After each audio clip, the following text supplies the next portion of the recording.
பண்றாரு? என் மனைவிக்கு ரிமைண்ட் பண்றாரு. என்ன ரிமைண்ட் பண்றாரு?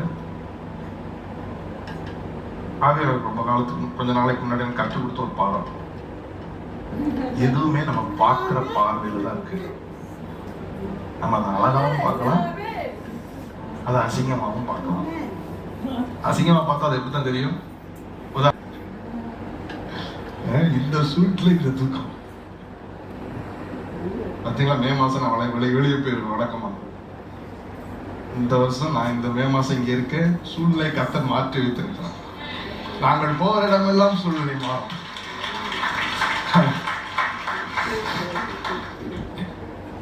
நீங்கள் போகிற இடமும் மாறும். அவன் எங்கள் அந்த ஜீவனை அனுபவிங்கள், விசுவாசிங்கள். நீங்கள் போகிற இடமெல்லாம் ஜீவன் சஞ்சரிக்கும் பிராணிகளை பிழைப்போம். ஒரு தூக்கம் என்னுடைய செய்தியை மறக்கடித்து விட்டது. என்ன சொல்றீங்க? இப்ப நான் ரெண்டு பேருமே தூக்கத்துல, எனக்கும் தூக்கம் பயங்கர disturbed. But I am trying to hold it rightly. Confuse பண்றேன், தூக்கத்துல ரெஸ்ட்லெஸ்ஸா இருக்கு. அப்புறம் காலையில் எழும்புறோம். அவள் எழுதுனா நான் சொல்றேன், எனக்கும் இதுதான் தோணுச்சு. ரெண்டு பேருமே இதை சரியா பார்க்க முயற்சி செய்கிறோம். நானும் பார்க்க முயற்சி செய்கிறேன். why not just be like that? ஏன் இது அப்படி இருந்திருக்க கூடாது? ஏன் இது இப்படி இருந்திருக்க கூடாது? அவர்கள் ஏன் இப்படி யோசித்திருக்க கூடாது? அவர்கள் ஏன் அப்படி யோசிச்சிருக்க கூடாது? அவளும் சொல்றான் திரும்ப பதிலுக்கு, ஆமா அப்படி யோசிச்சிருக்கலாம். இப்படி நம்ம தப்பாவே யோசித்தா அப்படியே இழந்துக்குவோம். நம்ம சரியா பார்க்கணும், அவங்களை சரியா பார்ப்போம். இது benefit of doubt. Benefit of doubt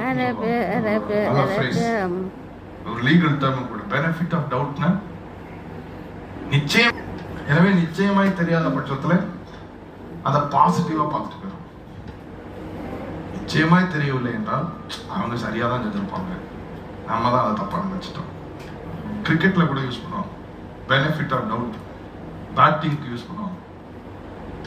batsman உண்மையிலே அவுட் இல்லையான்ற ஒரு தேர்ட் அம்பையருக்கு குழப்பம் வந்துருச்சுன்னா பேட்ஸ்மேனுக்கு மட்டும் பெனிஃபிட் ஆஃப் டவுட் கொடுப்பாங்க, பவுலருக்கு கொடுக்க மாட்டாங்க. ஏன்னா பவுலர் தப்பா போட்டா இன்னொரு பால் போடுறதுக்கு வாய்ப்பு இருக்கு. பேட்ஸ்மேன் அவுட் ஆயிட்டா இன்னிங்ஸ்ல அவன் அவ்வளவுதான், திரும்ப அவனால விளையாட முடியாது. வாழ்க்கையில சில உறவுகளுக்கு நம்ம பெனிஃபிட் ஆஃப் டவுட் கொடுக்கவில்லை என்றால் their innings in our life will be over. You give them the benefit of doubt, you look at them beautifully, you will even make an asset out of that energy. அந்த சரியான நபரை நீங்கள் benefit of doubt கொடுத்து அவங்களை நேசித்து உங்கள் feelings எல்லாம் அப்படி மரணத்துக்கு ஒப்பு கொடுத்து நீங்கள் இயேசு கிறிஸ்துடைய ஜீவன் வெளிப்படும்படி உங்களை ஒப்பு கொடுப்பீர்கள் என்றால் நாளைக்கு அந்த கல் ஒரு பேதுருவாக மாறலாம். அந்த ஸ்திரீ ஒரு சமாரிய ஸ்திரீயை போல 10 ஊரை தேவனுக்கு சம்பாதிக்கலாம். ஆனால் இந்த காலை வேளையில என்ன பாடத்தை சுமந்து செல்ல போகிறோம்? இயேசு கிறிஸ்துடைய ஜீவன் எங்கள் சரீரத்தில் விளங்கும்படிக்கு அவருடைய மரணத்தை எந்நேரம் சுமந்து திரியும். நான் சொல்றேன், நாளைக்கு நீங்க வேலை பார்க்குற இடத்துல உங்களை டென்ஷன் பண்றவங்க வருவாங்க. ஆனா நீங்க அழகாக சிரிச்சுக்கிட்டே ஜீவனை வெளிப்படுத்தி, not your feelings but the life, ஜீவனை வெளிப்படுத்துவீர்கள் என்றால் அந்த சூழ்நிலையை அப்படியே நீங்கள் ஆட்சி செய்து விடுவீர்கள். அந்த சூழ்நிலை அப்படியே நீங்கள் ஆண்டு கொள்வீர்கள். கரங்களை தட்டி தேவனை மகிமைப்படுத்துங்கள். குடும்பத்தில் நீங்கள் எதிர்பாராத சூழ்நிலைகள் வரும்.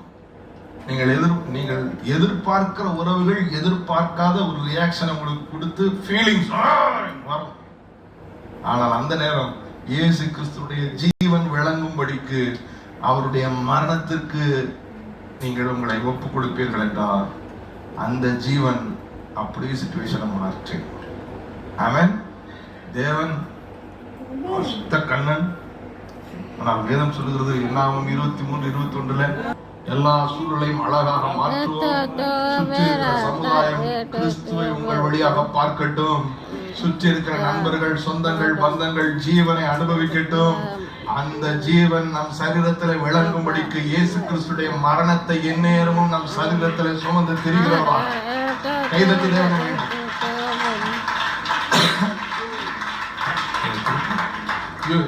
உங்களுக்கு நாளைக்கு ஒருவேளை நீங்க படிக்கிற இடத்துல வேலை பார்க்குற இடத்துல யாராவது அப்சர்ட் ட்ரெஸ் பண்ணிட்டு அரப்பு ஃபர்ஸ்ட் இமிடியட்லி டோன்ட் கமெண்ட் என்ன அசிங்கம்